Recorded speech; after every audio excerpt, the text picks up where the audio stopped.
What happens when a black woman is seen as suspicious just for sitting still? And what if her husband is a four-star general? She had 10 unread emails, 2 missed calls, and 1 long breath left in her.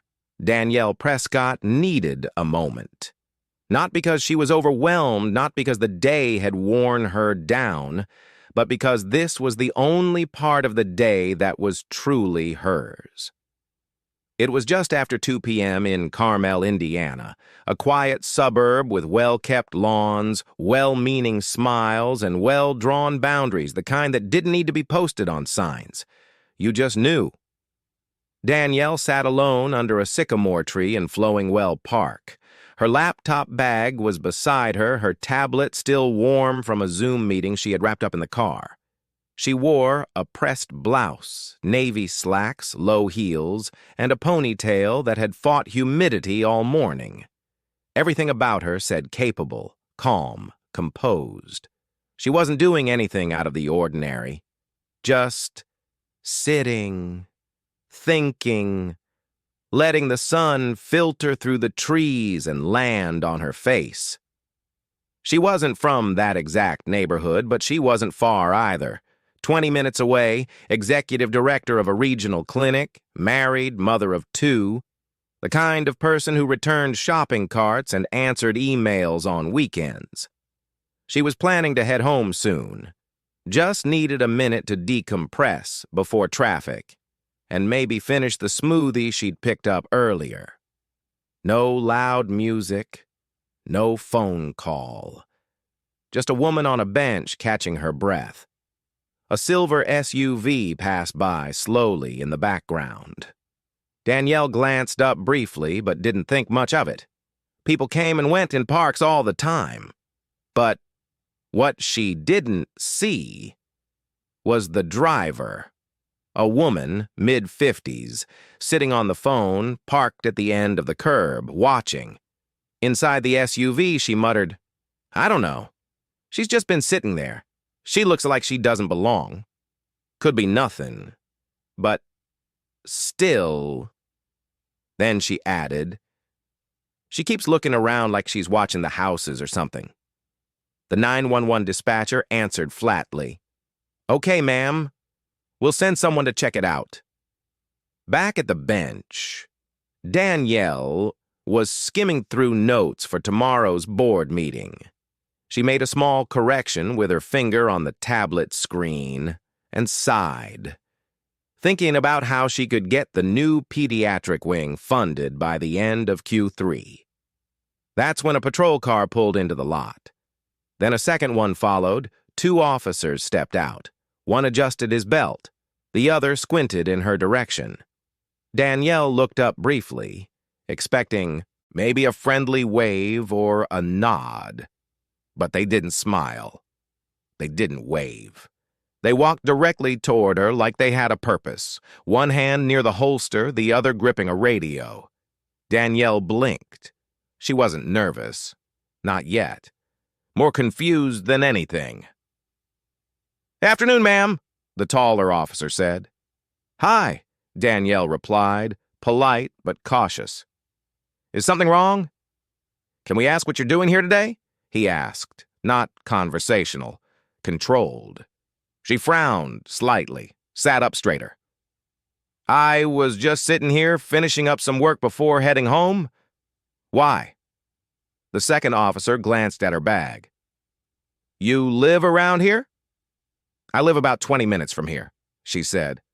"Yes. Is there a problem?" The taller one stepped forward. "We got a call about a suspicious person in the area. You match the description." Danielle looked around the empty park. Sitting on a bench in broad daylight is suspicious now? "Just doing our job," he said, not answering the question. She didn't raise her voice. She didn't panic. She simply said, "I'm not doing anything illegal." The shorter officer gave a tight smile. "Ma'am, do you have identification on you?" She reached slowly toward her bag. "Yes, it's in, "Stop," the taller one snapped. "Keep your hands where we can see them." Danielle froze. Her hand, halfway to the bag, hovered like it didn't know what it had done wrong. "I was just reaching for my wallet," she said, calm, careful. "Stand up, please," the officer said. "What? Why?" "Ma'am, stand up." Danielle looked around the park. Still quiet, still sunny, still empty. But somehow, all of it felt tighter now, closer. But just as she rose to her feet, something in the air shifted. Not because she posed a threat, but because someone had already decided she was one. Danielle stood up slowly, keeping her hands visible, just as she'd been taught to do, not in any training, but in life. The officer motioned toward her with a slight flick of the wrist. "Turn around," she blinked. "I haven't done anything wrong." "You're not being arrested," he said, stepping behind her. "Just being detained while we figure this out." She turned her head, confused. "Figure what out?" Neither answered. The taller one reached out, clicked the cuffs tight around her wrists, one then the other. The cold metal clamped down hard. A group of teens across the park stopped mid-step. A jogger slowed, eyes locked on the scene. A mother called her child back from the playground, glancing over her shoulder more than once. Danielle's bag, tablet, and half-finished smoothie sat on the bench like she'd never existed. Her heart pounded in her chest, but her voice stayed even. "Officers, this is a mistake. I work in healthcare. I can show you my credentials. There's absolutely no reason for—" One of them cut her off, voice low but curt. "That's enough." She looked at both of them. "Sitting quietly and minding my business is suspicious now?" He didn't answer. The silence said enough. She inhaled deeply, lips tight. "I'd like to make a phone call." The shorter officer exchanged a glance with the taller one, who shrugged. "Go ahead, speaker," he added, tapping his ear as if the air had ears, too. Danielle nodded and shifted her hands, still cuffed, to reach into her back pocket with some effort. She pulled out her phone, unlocked it with her voice, and pressed a single contact. It rang once. Then a voice answered, low, controlled, deep with age and weight. "Danielle." Her breath hitched just slightly. "Hey, She paused. "I need you to stay calm." There was a beat of silence. Then, "Where are you?" "Flowingwell Park," she said. "They've detained me. I was sitting on a bench and someone called the police. They say I was suspicious." A pause, then, "Are you hurt?" "No. Just embarrassed." The officers shifted uncomfortably. "I'm coming," the voice said. "Wait," she said quickly. "Before you—" But he had already continued. "Put me on speaker." Danielle glanced up at the officer. "He wants to be on speaker." The taller one nodded reluctantly. She pressed the button. "This is General Julius Prescott, United States Army." The voice echoed loud and firm through the phone. "You are currently detaining my wife without cause. I'm on my way now, and this call is being recorded. I suggest you notify your supervisor immediately." The two officers froze. The shorter one lowered his radio mic from his mouth. "I'll be there in 15 minutes, General Prescott continued. "You will not move her. You will not touch her again, and you will not speak to her without me present." Click. The line went dead. Danielle stared at the officers. One of them cleared his throat. "You should have said who you were married to." She blinked at him like he had just said something deeply stupid. "And why should that matter?" Neither had an answer. Because there wasn't one. Minutes passed slowly. One of the officers kept pacing. The other checked his radio, muttered something about confirming the ID, about trying to de-escalate. The energy had changed. What started as casual control now smelled like panic. Because while Danielle didn't raise her voice, the man on the other end of the phone didn't have to, and they both knew things were about to get serious. But what none of them knew was that someone had been recording, and that video would hit the internet before the general ever arrived. It was quiet, but not the kind of quiet Danielle liked. It was heavy, the kind where silence has a pulse, where nothing is being said, but everything is being heard. She was still standing, still cuffed. Her wrists ached, but her pride hurt worse. Not because she'd done something wrong, but because now everyone thought she had. The jogger had circled back. He was filming now at a distance. The teenagers were closer, too. One, whimpering. What did she even do? Another shook her head and muttered, "They always do this." Danielle kept her eyes forward still, shoulders square. The taller cop was pacing again. The shorter one had stepped away, pretending to check something on his phone. She could tell they were nervous now, the kind of nervous that shows up when someone realizes they've gone too far and can't rewind. "You can sit if you want," the tall one said suddenly, softer this time. Danielle looked at him like he hadn't just slapped her wrists with metal 10 minutes ago. "No, thank you." He nodded, but it felt more like surrender than respect. Across the small parking lot, a black sedan slowed. Not the general, just another bystander. A woman leaned out of the passenger side and snapped a photo. Danielle heard the click. The car drove off without a word. The park had changed. 10 minutes ago, it was a quiet spot for lunch or a stroll. Now it was a story waiting to happen. Whispers, footage, online guesses. A teenager approached cautiously, phone in hand, maybe 17, soft brown curls, hoodie half-zipped. Ma'am," she asked, "is it okay if I ask what happened?" "Did you?" Danielle interrupted gently. "I sat on a bench." The girl blinked. "That's it?" "That's it." The girl looked at the officers. "Y'all arrested her for sitting." "She's not under arrest," the shorter one said quickly. "She's being detained." The girl scoffed. "Yeah, same difference to everybody watching." She turned around and muttered into her phone camera. "Cops just cuffed a woman in Carmel for sitting under a tree. They said someone called her in. She wasn't doing anything." Danielle closed her eyes for a second, not because she was overwhelmed, but because she knew what was coming, and still the general hadn't arrived. Then came the third squad car. Not for her, not directly. It was the watch commander, Lieutenant Harris. Stocky frame, gray at the temples, gold badge on his chest. He stepped out, surveyed the scene, and walked straight up to the officers.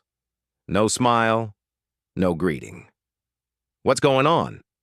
The taller one spoke first. "We got a call about a suspicious individual, matched the description." Harris squinted. "What description?" "Black woman sitting on a bench near the houses looking around." Harris turned toward Danielle. He scanned her from head to toe, professional, polished, standing still with cuffs on her wrists and quiet fire in her eyes.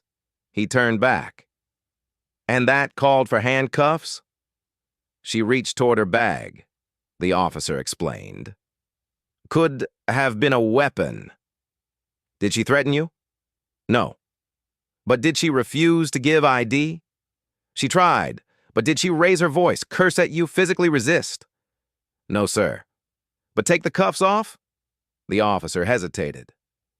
"I said, take them off." With stiff fingers, the taller officer moved behind Danielle and clicked the cuffs open.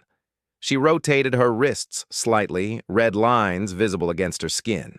She didn't flinch. "Miss Prescott," Lieutenant Harris said, his tone now carefully formal. "I apologize for the situation. I'll be filing an incident report and reviewing the call myself." "Lieutenant," Danielle looked him in the eye, "my husband is on his way. He's not going to be quiet about this." He nodded slowly. "I wouldn't expect him to be." She folded her arms, standing her ground. "I want everything on record." "It will be."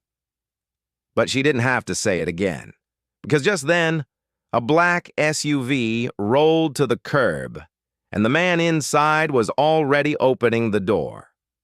When the door to the SUV opened, time didn't stop, but it slowed enough for everyone to notice. General Julius Prescott stepped out, 6 feet tall, close-shaved head, sharp jawline, and a uniform that didn't wrinkle even when the wind blew. His ribbons lined his chest in 3 neat rows. 4 stars sat on his shoulder. His walk was measured, deliberate, the kind that made people clear the path without being asked.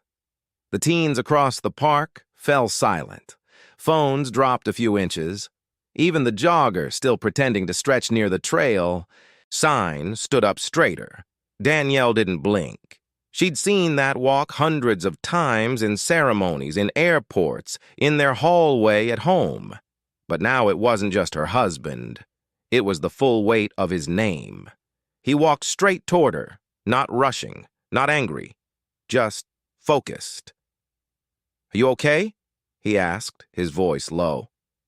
"Yes," Danielle replied. He looked down at her wrists. "They cuffed you?" She nodded once. "For sitting under a tree." He turned, looked straight at Lieutenant Harris. "Who's in charge here?" Harris stepped forward. "I am, sir." Prescott looked him in the eye. "You have ID on this man?" He pointed at the officer who'd placed the cuffs. "I do," Harris said. "Good. I'm going to need everything. Body cam footage, radio logs, call records. I'll be requesting it formally through our JAG liaison." "Yes, sir," Harris said, barely above a whisper. The officers, the ones who'd cuffed Danielle, now stood several feet back, eyes on the ground, arms crossed like schoolboys in trouble. General Prescott turned back to Danielle. "You have your things?" She gestured to the bench. "Tablet, bag." They didn't touch it. He retrieved them for her, not because she needed help, but because he wanted to. He handed them over gently, one hand brushing hers. Then he turned back to the officers. "My wife is a civilian. She broke no law. She posed no threat. The only thing she did was sit down in the wrong zip code." Nobody spoke. "Let me be clear," Prescott continued, his voice cutting through the air.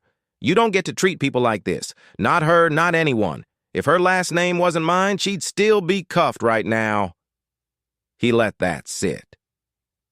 "I've spent 30 years serving a country that still allows this garbage to happen in the middle of a public park at 2 p.m., he said, eyes locked on the 2 patrolmen. "You should be ashamed." Lieutenant Harris cleared his throat. "Sir, I assure you this is being taken seriously." Prescott shook his head. "Serious is too late. This was basic judgment, basic respect. You either have it or you don't." He turned to Danielle. "Ready to go?" She nodded. They walked to the SUV in silence.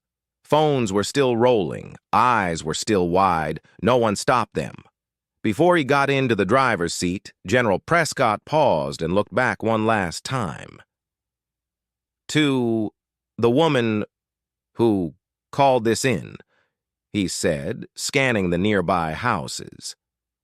"I hope you enjoyed the show because now the country is about to hear what your fear looks like." And then he got in. The SUV pulled off slow, almost casual, like he wanted them to remember every second. But while they drove home, another vehicle arrived. Not one with sirens, but with a microphone, and they weren't asking for statements. They already had the story. The news van didn't need an invitation. It pulled into the lot like it belonged there. The reporter stepped out with her cameraman already rolling, catching what little remained of the scene. The officers regrouping near their cars, Lieutenant Harris making a call, and the bystanders still whispering in clusters. But the real story was already out. The teenager who filmed it had posted the video with the caption, "She sat. They cuffed." Then her husband showed up. A 4-star general. This is America. By the time the Prescotts pulled into their driveway, it had been viewed over 300,000 times. Danielle sat quietly in the passenger seat, rubbing her wrists. The red marks were fading, but not fast enough. Julius glanced at her but didn't say anything right away. He knew better than to offer comfort before she was ready to receive it. She finally spoke.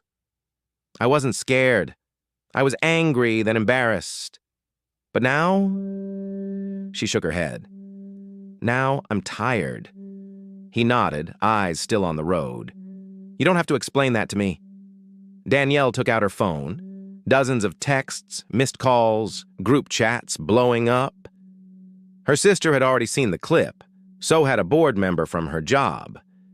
It was spreading, not because she was someone important, but because people recognized the scene, the face, the cuffs, the silence, the shrug. They'd seen it before too many times. But this one hit different.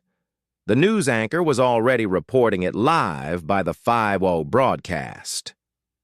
In a developing story out of Carmel, Indiana, a black woman was briefly detained by police officers this afternoon in what is now being described as a case of mistaken suspicion. The woman's husband, a high-ranking U.S. Army official, arrived on the scene and challenged the officer's conduct. The incident, which was caught on video by a bystander, has since gone viral. They showed the footage. Danielle standing still, the cuffs being placed, the calm in her voice, the crack in the officer's tone when she mentioned who her husband was. Then the general's arrival. Tall, composed, commanding, not yelling, just being. The clip cut to a legal analyst. "People often talk about what would have happened if there wasn't a camera, but this time we saw what happened when there was. It's not just about race. It's about assumptions. It's about power. And it's about who gets the benefit of the doubt." Within hours, a hashtag started trending. "Sat while Black Danielle Prescott. How this is why we film." Danielle's phone rang. This time it was her clinic's PR director. "I'm so sorry, Danielle," she said. "We're behind you. Do you want us to make a statement?" Danielle thought about it. Thought about all the women who'd been cuffed, questioned, shamed. Without husbands in uniform. Without an audience. Without a camera. She didn't want to become a symbol, but maybe she already had. "I'm not sure yet," she said. "But if I speak, I'm not holding back." The woman on the other end paused, then said softly, "We'll be ready." Back in the neighborhood, Lieutenant Harris was watching the clip on his own phone, jaw tight. He knew this wasn't going away. He also knew the two officers under him had crossed a line they couldn't walk back. He made 2 calls that evening, one to Internal Affairs, the other to his captain. Neither conversation was short. But while they handled damage control, Danielle sat at her dining room table drafting something she hadn't written in years, a statement for the public from her own voice, on her own terms. By the next morning, the video had passed 3.1 million views. It wasn't just the footage. It was the tone, The contrast, the image of a calm, cuffed black woman on a park bench and a four-star general stepping out of an SUV, not to shout, not to threaten, but to expose. Major news outlets picked it up. Black woman detained in park. Husband, a U.S. Army general, demands accountability. Wrong zip code, wrong time. Viral video sparks outrage in Carmel. General Prescott's calm fury. A lesson in power, race, and public shame. Danielle watched the coverage like someone watching a story they'd heard before. Except this time, it was her name in the headline. Her phone kept buzzing. Advocacy groups, journalists, elected officials wanting to express support and low-key hoping she'd mention them when the press tour started. She stayed quiet for now, but the city couldn't. Lieutenant Harris held a press conference at noon, tight-faced, careful with his words. We acknowledge the incident that occurred yesterday involving Miss Danielle Prescott and 2 officers from our department. While the officers responded to what they believed was a credible call, the situation was not handled with the discretion and professionalism we expect. We have launched a full internal investigation, and both officers involved have been placed on administrative leave. Reporters pressed him. Was it racial profiling? Will the city apologize? Has General Prescott made any demands? Harris deflected. We're reviewing the body cam footage and taking all appropriate steps. But by then, the public had already decided, and so had General Prescott. At exactly 4 p.m., he held his own press conference, not in front of a government building, but on his front lawn. No podium, no flags, just him, Danielle at his side, and a wall of cameras. He didn't read from a script. He didn't need to. My wife sat on a bench. She didn't argue. She didn't raise her voice. She didn't break a single law. She was handcuffed because someone didn't like how she looked in their neighborhood. That's it. He glanced at Danielle. And the only reason she was uncuffed was because of my rank, my title, my uniform. That's not justice. That's just politics. The system didn't protect her. I did. And I shouldn't have had to. The reporters were still, some nodded, others just stared. But let me be clear, baby. Me sametina sas. Tabasadiari wayade baribed started. We're not suing for money. We're not asking for apologies behind closed doors. We want policy change. We want public accountability. And we want training that actually sticks, not a checkbox on a form. Danielle stepped forward then. Just a step. I've worked hard my whole life. I pay taxes, I raise children, I run a healthcare clinic. But when I sat on that bench, none of that mattered to them. I was just a problem. She didn't cry. She didn't raise her voice. I don't want this to be about how powerful my husband is. I want it to be about how powerless people feel when this happens to them, without a title, without a camera, without a voice. That night, the clip of her words became the new headline, and while news shows debated it and tweets flew back and forth, the Carmel Police Department quietly updated their website with a new page, Community Incident Review, and Bias Training Initiative. But people weren't impressed because they'd seen that before, too. But what nobody had seen, not yet, was what Danielle had written the night before. And by morning, it would be the only thing anyone could talk about.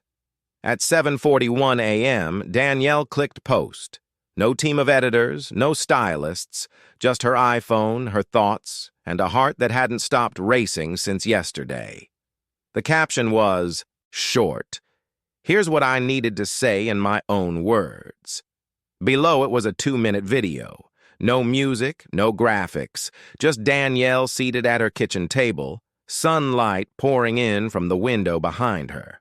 She looked directly into the camera. You know what hurts the most? She began. It's not the cuffs. It's not the embarrassment. It's the fact that nobody asked me what I was doing before they judged why I was doing it. Her voice was steady. No anger. Just truth. I sat on a bench in a quiet neighborhood and suddenly I became someone to fear. Not because I did anything, not because I said anything, but because I wasn't supposed to be there. And the person who called, she didn't say anything to me. She just called the police like I was trash to be cleaned up. Danielle paused. Let that sink in.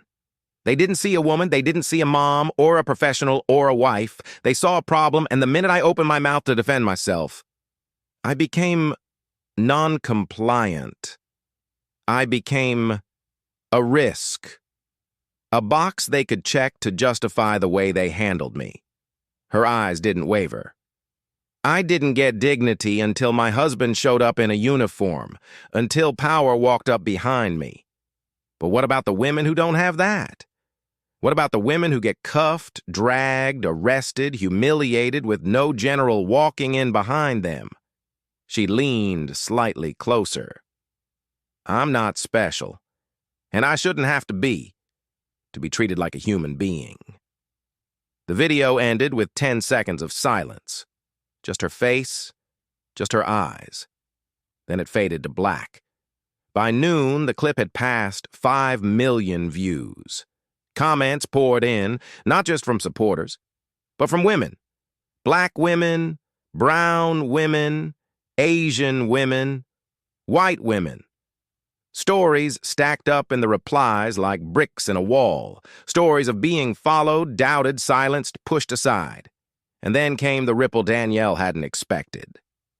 A woman, anonymous profile, but verified badge, posted a short, shaky clip of a quiet street. Just a tree, a bench, and a nervous voice. I think I was the one who called that day. I didn't realize. I swear I didn't mean for it to go like that. I was scared. And I didn't even know what I was scared of. It wasn't much, but it was enough. Danielle didn't respond publicly. She didn't have to. The world was already having the conversation. General Prescott received a formal letter from the city the next day requesting a private meeting with the mayor and police chief. He declined. Instead, he wrote back, "My wife has already said what needed to be said. The question now is whether you're going to listen." Danielle returned to work the following week. She brought cookies for the office. She led a strategy meeting. She laughed at someone's bad joke. But the people around her looked at her differently now. Not with pity, but with recognition. The woman who got handcuffed and stood up anyway.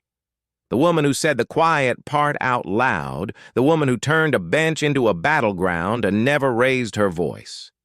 And as for the officers, one resigned quietly. The other was reassigned to desk duty pending review. The city promised reform. The public stayed skeptical, but Danielle, she didn't wait for anyone's approval because she knew now what so many already knew. Respect shouldn't depend on who walks in behind you. It should begin the moment you sit down. We don't always get to control how we're seen, but we do get to control how we stand, even when we're sitting. If this story moved you, say something. Share it. Talk about it. Speak up when it's uncomfortable. Because silence is easy, and that's why it's dangerous.